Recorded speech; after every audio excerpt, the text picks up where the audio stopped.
without you, my dear. It seems there's a longing for you still. Well, I'll just keep it there so I won't be alone in our little cabin home on the hill. Oh, someone has taken you from me and left me here all alone. Just listen to the rain beat on my window in our little cabin home on the hill.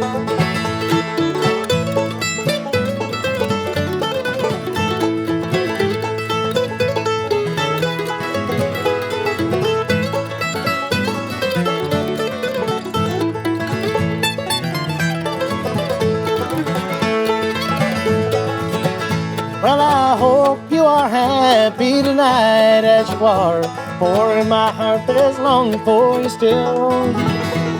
Well, I just keep it there so I won't be alone in our little cabin home on the hill. Oh, someone has taken you from me and left me here all alone. Just listen to the rain beat on my window pane in our little cabin home on the hill.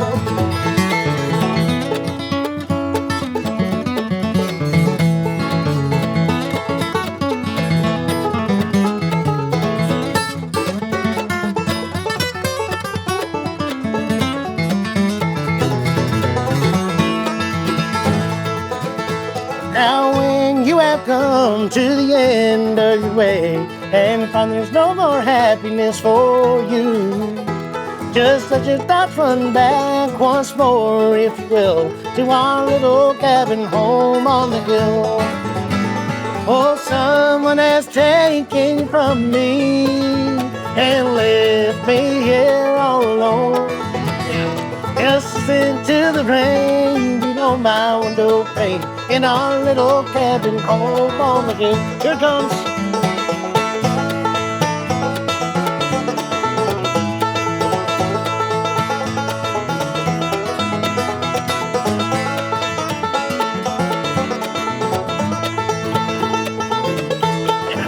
Yeah.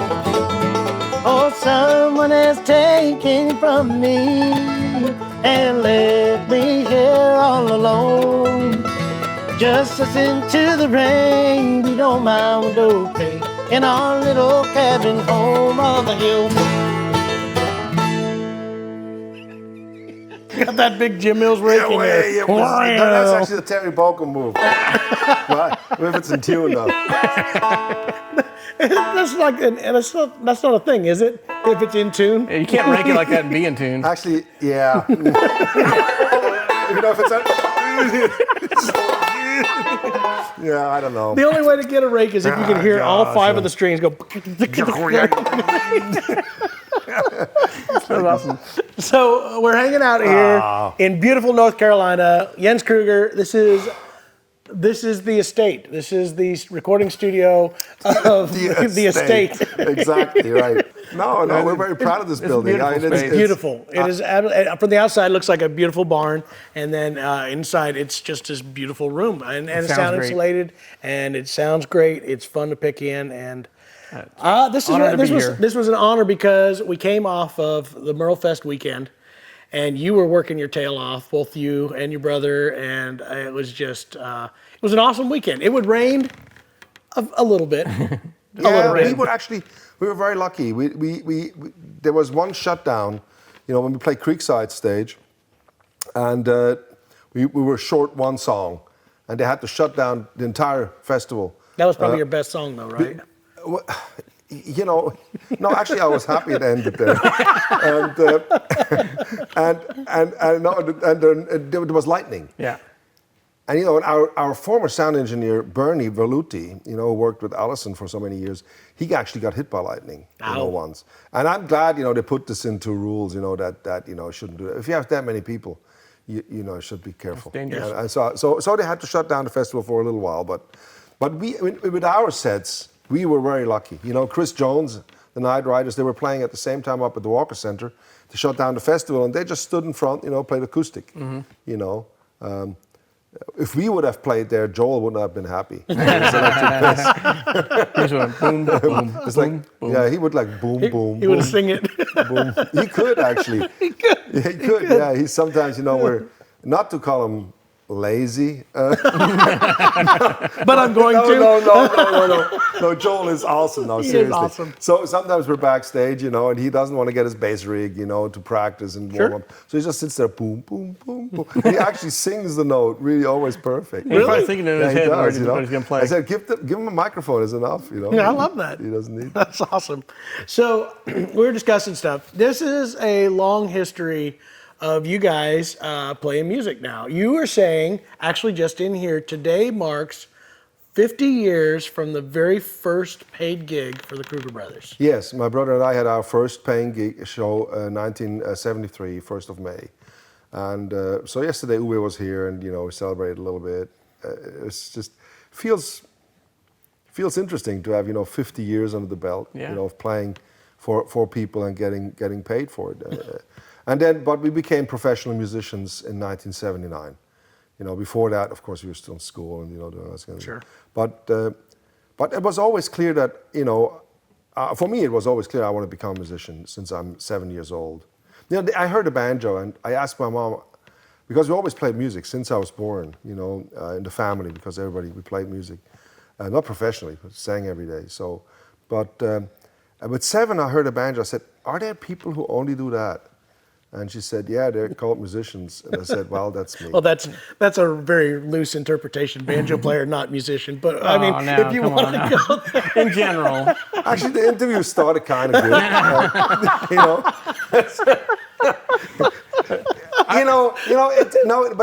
It's interesting you say that. No, this is right because it's funny and it's good and it's. The joke. It's actually good, but in Europe it was always, you play banjo. What do you work? I'm a musician. What do you work?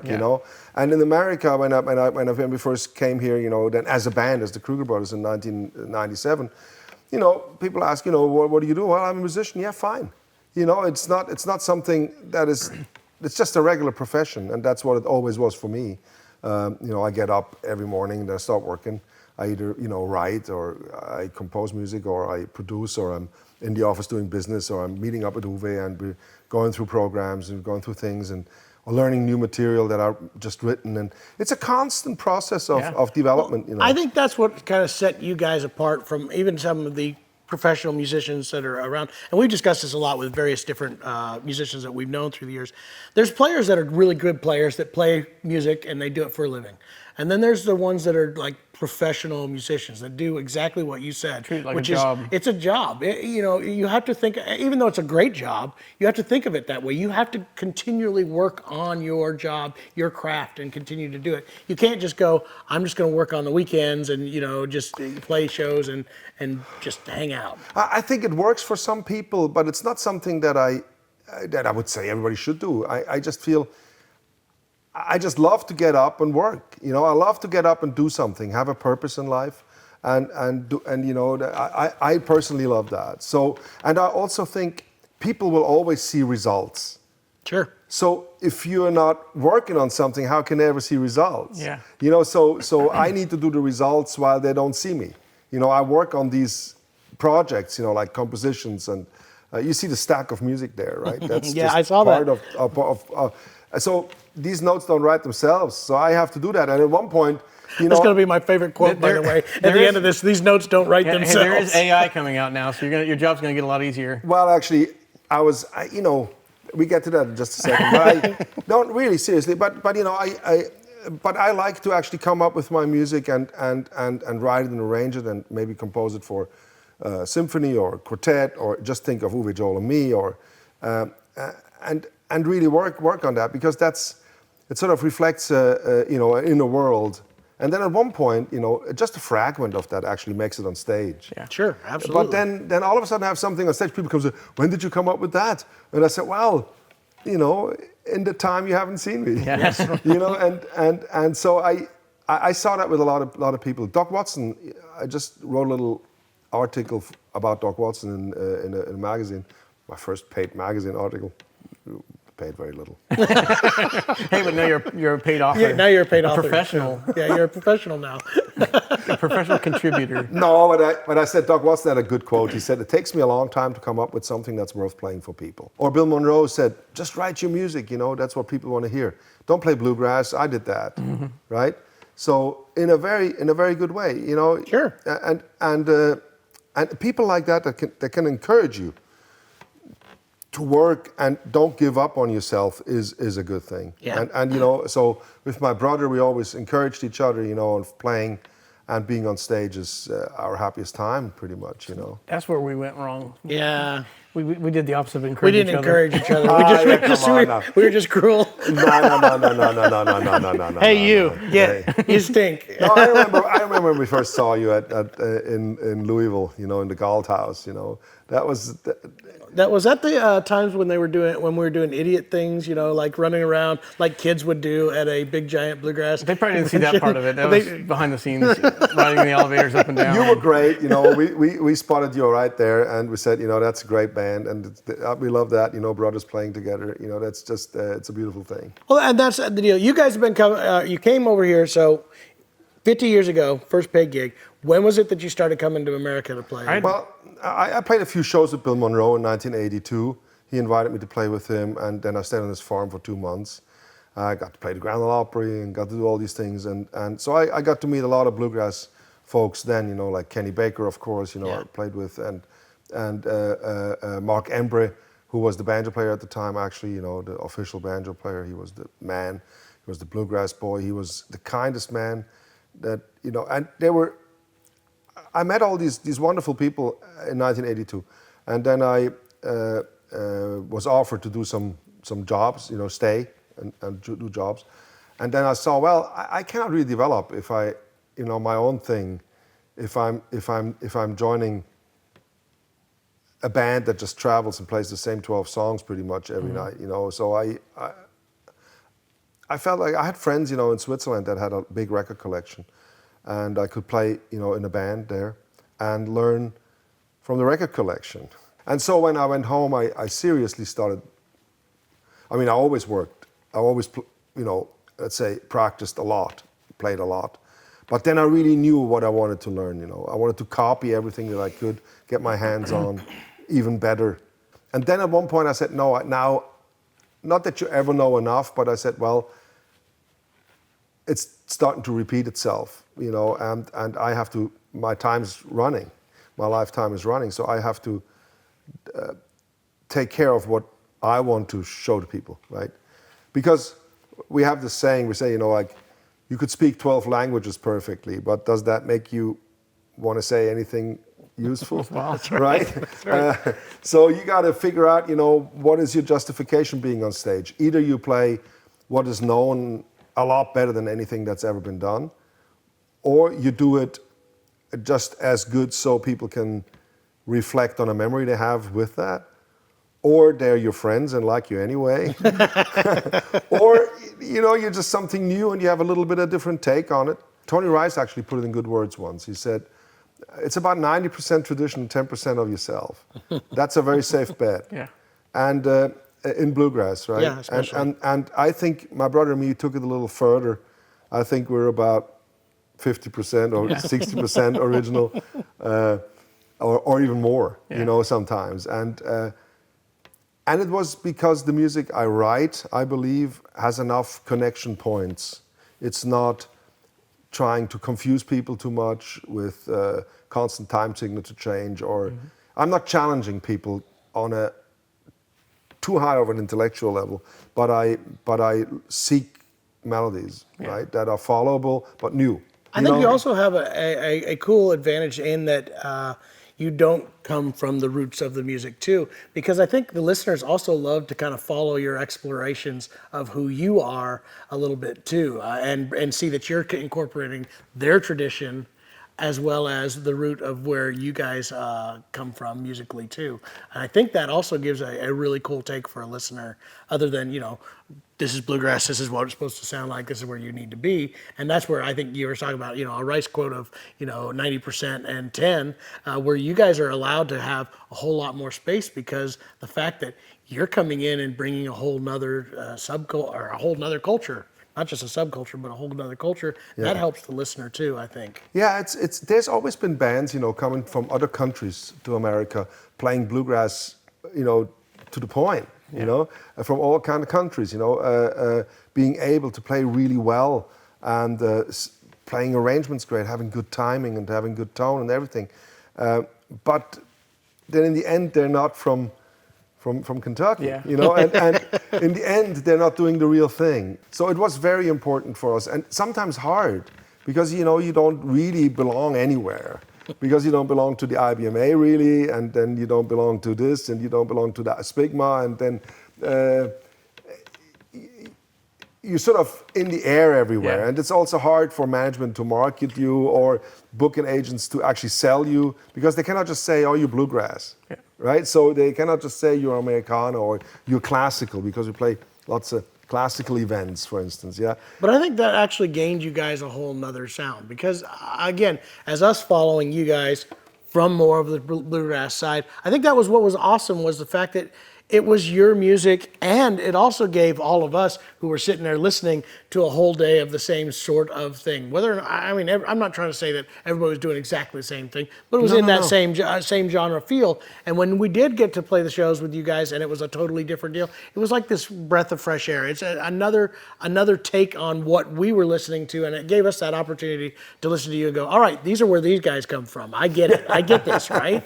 I'm hearing some, because that's the point. If you're going to make music, you have to be able to kind of say, who am I? And it took us a long time to figure that out, still too. Figuring out who we are, but No, I mean, you did a perfect move. I mean, you had a great run as a band, and with your dad. It's just great to see you on stage, and now you're running this music instrument business, and you're doing it amazingly, if I may say so. Not just because you're sitting here, because you relate to the people. You're super kind. You're very understanding. You try to help people as much as possible to get the right instrument, and that is just not around anymore. You can go to places and they don't even know what they're selling. Or they don't treat you really nice, or they're just doing their job. They're looking at the watch. When you try out an instrument. You know what I mean? Yeah, I know exactly. And you guys are not doing that, and I think that's amazing. Because I talked to Janet Deering this morning. And I mean they love you. They just think we love them. You're just. Well, I think again, this goes back to what you're talking about with your music. It's what we're talking about with ours.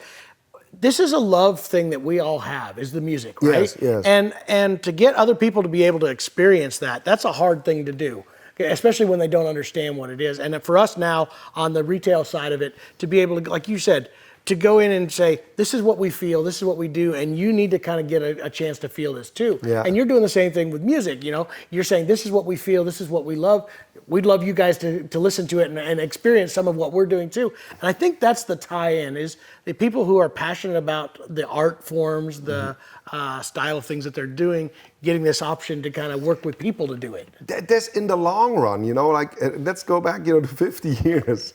In the long run, we've tried all kinds of things, There were all kinds of shows we've been involved in, or people we worked with that put on a show, and it all works, Yeah. But in this kind of music, in the long run for us, it feels like the more honest you can express your true feelings on stage, the better it is for you and for your career in the long run. Absolutely. The less you pretend, the better it would probably be. And I think it's important that when you play music, you should feel as excited as possible about what you do. It's one of those things, like when you really get into it and you're practicing and you look at the clock and all of a sudden it's 3 a.m. and you didn't even realize that much time had passed. Yeah, it's like last night, my brother Uwe, he didn't even want to stop anymore playing. We were here with a bunch of friends and played, and I wanted to go to bed, and he just kept on going, one tune after the next. I said, I gotta go to bed. Oh, he starts already the next one, and because it just feels good. And I think we're happy that we're now 60 years old and still have that. It's awesome. That is really awesome for us. Because we drive through these truck stops as everybody, and same. But then we get on stage, and then there's this world that's just our world. This world, right? And and that feels amazing. It's like a bubble that all of a sudden opens. It's like a gate to something else, you know. And we can always open up that bubble, you know. We can always make Very it, cool. and that feels really amazing. And as long as we can, we will continue doing that, you know, because it's an amazing feeling. I think it's to be commended, what you were saying about just the dedication and the amount of time you put into it. I think a lot of times it's easy for the amateur musician or fan to discount the level of effort that is put into it by saying, well, you just have so much more talent than I have. I just don't have the talent to do it. Or what's your secret? And you say practice, and they're like, no, but really, what's the secret? It does take a lot of dedication to get to that professional level. It's true, but the dedication also comes actually. I think you would agree with me that the dedication is something that comes with an urge. It's not something that is just it's not like an order you give yourself. Yeah. Do you know what I'm saying? So a lot of people they say it's like a dedication. You say, oh, I must do this and I have to do this. And it's gonna be sort of like a diet, right? You're gonna do it for a while, but then you're not anymore. I know that. I really have a deep love for music. Sure. I love sounds, I love chords, I love beautiful melodies. And if I can create them, I'm so happy. So or if I can find them, I search for them. I suffer to search for them, right? Because I want to find them, because I know how good it feels if I have them. And then I can play them and arrange them and do them. I genuinely have a love. And I didn't choose that love. Does that make sense? Yeah. So for me, 5-6 hours on the banjo is not work. I mean, of course I'm exhausted afterwards and I'm also suffering doing it, but I'm not making myself do it. Yeah. You know, I want to go want through to this do it. process. Yeah. You know, this is something that part is of your- part part of of your my soul. yes, because I want it. I'm in love with this. You know, I think what we probably ought to do right now is probably pick another tune, and then we can get back to talking about fun stories from the road and all the crazy Deerings. stuff. Deering, we can talk yeah. about those too. We can talk about banjos. We can talk about guitars. We'll talk about lots of stuff. But we probably ought to do another song. yes. What do you want to do? Well, I don't We're know. talking about traditions. We can do traditions. We can do Ralph Stanley. We can do. Your Let's best. do Oh Death. Can you sing "Oh Death"? Oh, Death. No, I'm sorry, I can't do that. Not today. Tomorrow, maybe. Joel could. We can try Little Maggie if you want. And I'm going to try to keep up with you because No. the fastest on. banjo player in the world. No. Yeah, sure.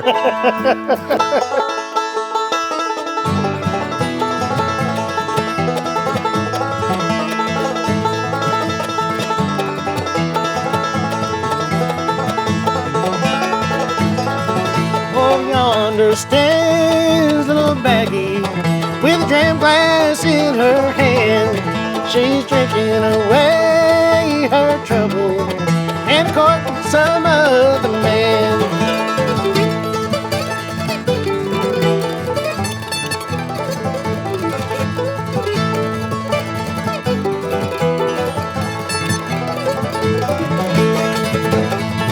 Oh, how can I ever stand it? Just see those two blue eyes shining like a diamond, with diamond in the sky.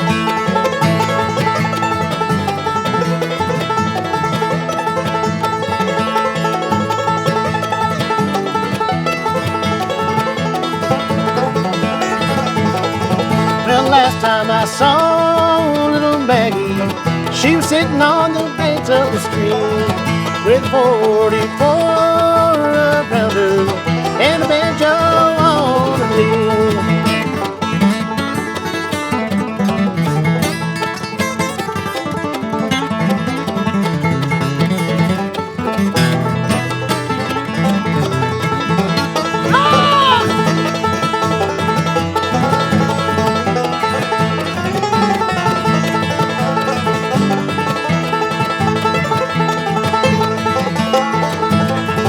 Lay down your last old dollar, lay down your gold watch and chain. Little Maggie's gonna dance for Daddy.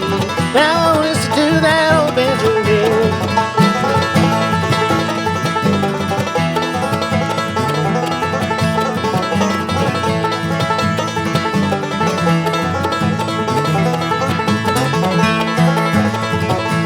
flowers were made for blooming. Pretty stars were made to shine. Pretty women were made for loving. Little Maggie was made for mine. Now let's do it up to full speed. I think we played it a little bit fast. You did good. I had like 3/4 of the notes I wanted to play. I had more notes planned. I had a couple of them myself. I thought maybe. Because I wasn't so sure about my solo, so I put all the weird stuff in the backup. That'll work. That'll work, I like that. Because then in the What I- backup, what I was- if you can't really fix the weird passage, you can didn't sort give of me a- wiggle out of it because it's just a. You're it was a supporting the phrase. vocal, It's just a support. You didn't give I'm gonna me. keep that in mind. That's a You good didn't tip. give me my That's a good Ralph tip for all Stanley you guys. solo though. Good, the Ross Stanley solo.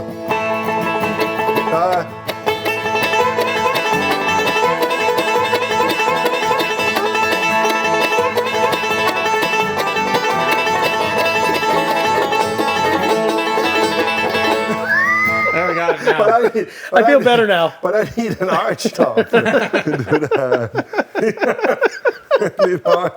Arch top. That's good. We used to make flat top banjos out of arch tops. With Did you? Steamroller. Yeah. Steamroller. Steam- That's a bad banjo joke. Steamroller. You know, banjo jokes don't work though when the actual banjo player uses them. That wasn't the joke. It was a joke. That wasn't the joke. You steamrolled them? Yeah. Make flat tops out of, make flat tops out of arch top guitars. You can do that too. Yeah. Okay. Don't try that at home, folks. Don't do that. That's not a good thing. Oh, so we were talking about fun stuff, traveling with family, with brothers, and the automatic connection that happens when you do so. Yeah. There's, I was telling you, I got to one time play with a very great group of some of the best musicians out there. Yeah. But it was amazing to come back and play again with my brothers and my dad and realize that this was home. This is where I felt natural. There's always a natural bond that happens where, siblings, especially, and my dad as well, we all knew what we were going to do before we actually did it. And I'm sure you can attest to this because I'm positive this has happened to you, where something's happening and you decide to do something a little bit different than normal. And it seems like automatically they know that that's about to happen. Yeah, I truly believe that there's a connection beyond, of something. There's a true connection because we had so many simultaneous things going on. And even with other musicians, that so you can tune in almost. Oh, yeah. And it just sometimes you could be with that same bunch of great musicians and play the next day, and you have a magic that you hardly ever had before, right? And then but with brothers, you are more sure how to find it. Do you know what I mean? Yes. You're just more sure that it's gonna happen. I always thought it interesting. This is one thing that I thought was always fun, was the fact that how there's days when you just don't have it, right? Where you walk up on stage and it's like everything I think I know just seems to not be connecting today. It just doesn't want to work the way I want it to work. That's true, yeah. And you have those days where, it's still okay. Don't get me wrong. It's not like you just totally disaster, but how musicians are when a percentage of things go wrong, it's like everything's wrong. But it was always fun because I knew I always had somebody who could recognize that and somehow step it up and fill the gaps and fix the stuff that wasn't there. And that was an awesome feeling. I'm assuming you probably had some of those same feelings. I also, when you play with great musicians that you don't always play with, you feel like an obligation to play better. And it's a certain amount of stress. Yes. That is sometimes more stressful than playing for the audience. Because another musician will judge you in a different way.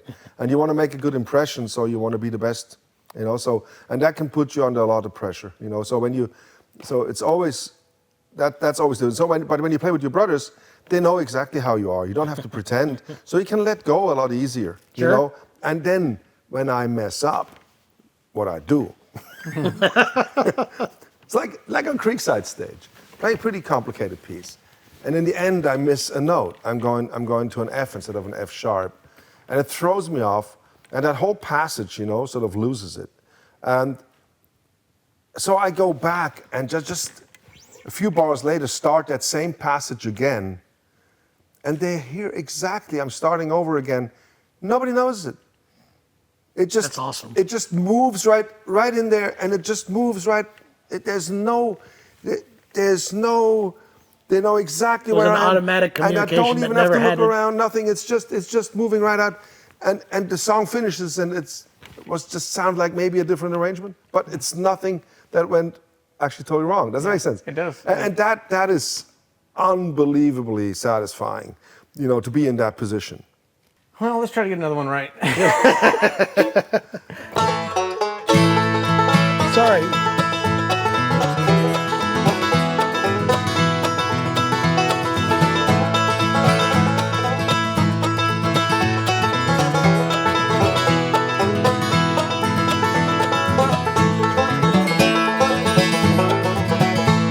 How when I first met you right from the start, that I loved you from the pain in my heart. So look in my eyes and see that it's true, and say that you love me, please don't make me blue. With pain in my heart and blues on my mind, I'll always love you, but can you be mine? Can you be mine with another man's name? You know that I love you and I'm not to blame.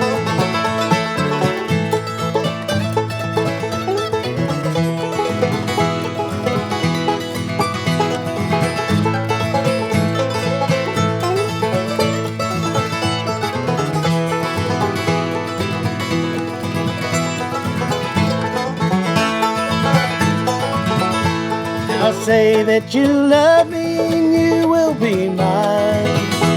With pain in my heart and blues on your mind, please say that you love me and do goodbye. You know that I love you, for you I would die.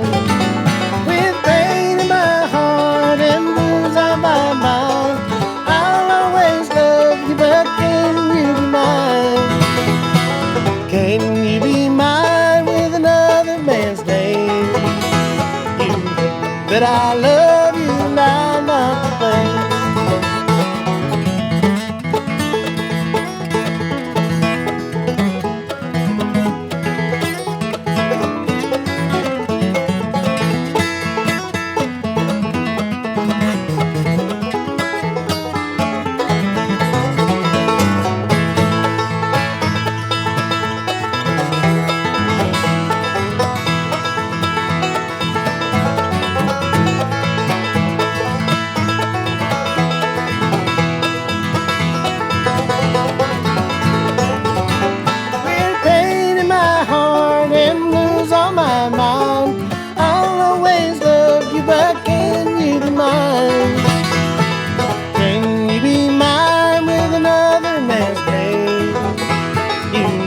That I love you and I'm not to blame.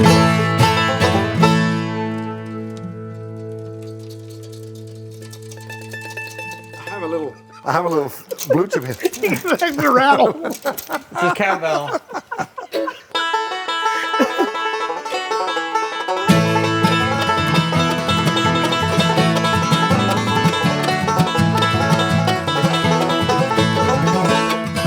All right, we're doing it. Go. Okay, really? Now, what was the song? Well, a long time ago when I left home to roam down in the hills of Tennessee, there stayed this little girl that never lived this world down in the hills of Tennessee. Oh, little girl of mine in Tennessee, I know she's waiting there for me. Sundown sat down in that little mountain town with that little girl of mine in Tennessee.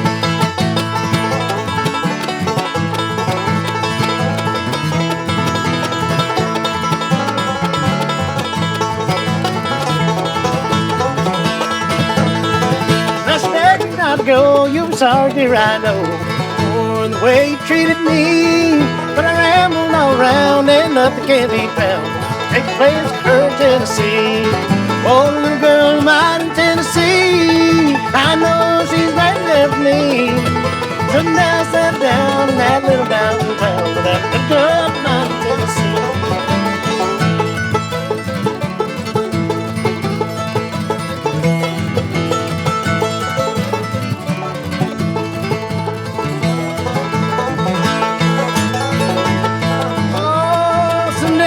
Back to that little mountain shack where the little girl's waiting there for me.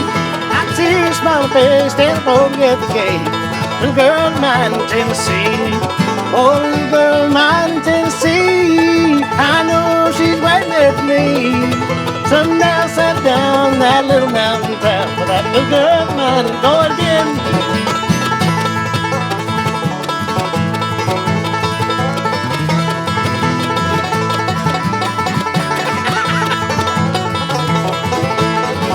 Oh, little girl of mine in Tennessee, I know she's waiting there for me. Sundown sat down in that little mountain town, little girl of mine in Tennessee. Turn it off before it starts another one. No, okay, no, I think, you know, you asked me to play something of my own music, but you can check out my music, you know, Absolutely. everywhere, you know. But I think to play bluegrass with you too is just, I mean, that was so much fun, wasn't it? blast for us. It I had really a brought me blast. back right now to the Galt House when we played all night, you Yes. know, with Michael Cleveland. Yeah, I was just saying, you you know, and till Mike 4 would get o'clock going in and the going morning, you know. faster and faster. And you go like, how in the world, you know, can I go to sleep now? You guys doing Orange Blossom Special, a billion miles an hour. It was like we clocked it like 220 beats per minute. And we tried to, and Michael Cleveland tried to destroy us. He seriously did. We took him. Did you know we took Michael Cleveland to Switzerland once? No. Yeah, and we played, you know, a big concert thing, and he played so amazing that, I mean, it was hair raising for some people. You know, if you've never seen him, Yeah. and you don't know that exists, you know, you sit there, you're like, what in the world is that? Yeah, you know, incredible. and so when he was young, he was, you know, he was, I don't know, he was under 20, I think, when we did that. But you know, it's a blessing to play music. I love that we got to do this today. I think this was so much fun to come out of Merlefest, which was a great time. Come hang out with you. We talked about music. We got to play music together. I think, you know, again, everybody who hasn't had a chance to check out the Kruger Brothers needs to absolutely do it. It's an experience. There's just so many different things happening with some of the greatest musicians that have ever been. And I really do think it's an honor to be able to sit down here and mess with you and have laughs and tell stories. And we'll shut the cameras off and we'll still probably be doing the same thing that we're doing right now, which will be great. Well, you guys don't get to follow it, so don't bother. But no, I really appreciate you, you know. And it was so great that we got to meet and really spend some time, that you took the time to come out to the studio. You're always welcome, you know, and we should actually do it. I know you don't play anymore, but we should do some recording together. that'd be awesome. fun. I'd love to. As long as you can keep overdubbing, we're in. And if you play it like half what you just did, speed-wise. No, I mean, wouldn't it be fun to do it like that? And then we get Michael Cleveland to play some fiddle. There we go. There we go, you know. It's a hit. All right, expect that to come out very shortly. And again, I want to thank Jens here for hanging out with us. There's going to be even more cool content with him, so follow the channel. And yeah, Jeremy, this was fun, huh? It was a blast. All right, I can't wait to be part of the cooking show next. Well, yeah, we're going to make you peel all kinds of stuff. You know how to peel a potato. Yes. Yeah. We will first go through the sharpening knife session, and then people wrote in and said, "Don't do that." Just need some finger guards. They were afraid of our fingers, you know. My brother is a trained butcher. I did not know that. And we had a I butchered that last one. a good one. Thank you.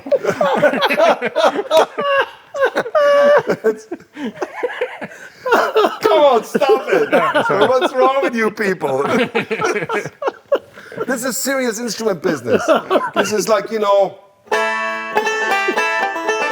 Hey, don't smile. Yeah, don't smile. Don't smile. Don't smile. Yeah. Stand straight, don't smile. Anyway, I hope you guys enjoyed it. Thanks for joining us on the Acoustic Shop channel. Jeremy, me, Jens, we had a great time, and we'll see you next time. Bye-bye. Bye-bye. Take care. Are you ready?